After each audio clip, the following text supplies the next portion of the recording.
Social media safety, it's a huge conversation happening right now as all those kiddos head back to school. So what are some of the safety features on some of the most popular apps? Chris McKenna, founder of Protect Young Eyes, is here to explain. Good morning and thanks for joining us.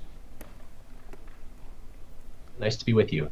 Can you tell us more about these new safety features from Snapchat and how they work? Yeah, this is really exciting news. Parents have been waiting for these features for a long time, Jose. So there's three primary ways in which these controls are going to help. Number one, parents will be able to see their teens' friends. Now, this is after an invitation process, right, where a parent would invite, hey, teen, I'd like to connect with you. This does mean the parent will have to download Snapchat, but I would say all parents should be using it anyway so they know what their kids are experiencing. So they'd be able to see their teens' friends. They'll be able to see who they are messaging and how recent that interaction has taken place. They won't be able to see the content of the messages, but they'll be able to see who they're communicating with. And then finally, parents would be able to report accounts. If they see in that follower list something that looks problematic, they can report that account to Snap's Trust and Safety Center for Snapchat to look at it. And that's without the teen knowing. Now, I hope that that would initiate a conversation, but parents can make that move on their own. Well, and there just has been nothing. It seems like Snapchat has been so secretive with teens, and I feel like that hopefully teens will feel comfortable with this since the parents can't see the messages and they'll be open to letting their parents help them out. How do these safety features compare to other features on social media apps? Well, each app, as you know, Melissa, has different features, and Snapchats are helpful in that what Snap wants to allow parents to do is to see who they're interacting with. Now, let me compare that for a moment to TikTok, which is a very content-heavy application, right? If you've used it, it's all about the videos and the content. So TikTok has content controls. That's different than Snap. There isn't like a steady stream of content like in TikTok or in Instagram, for example. What Instagram's controls have, which rolled out this year, is time spent.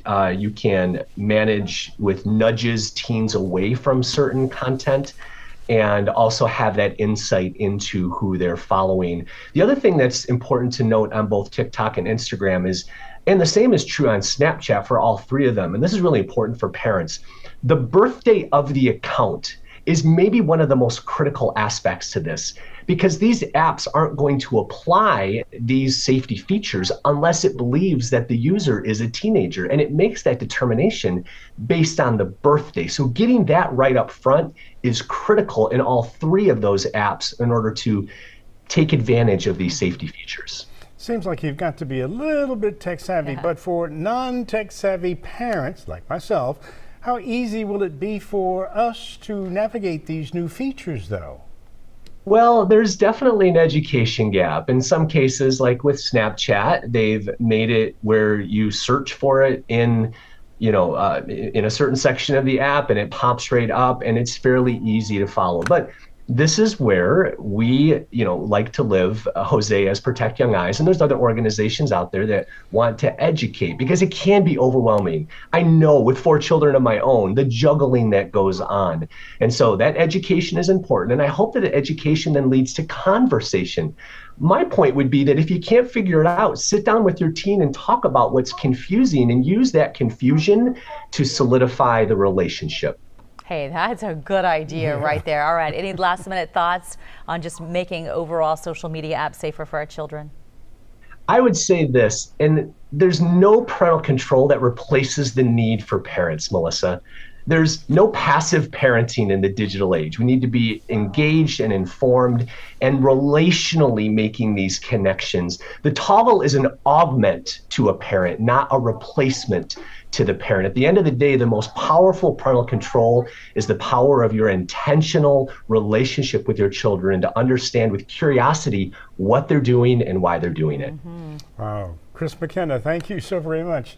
The founder of Protect Young Eyes. Thank you so much.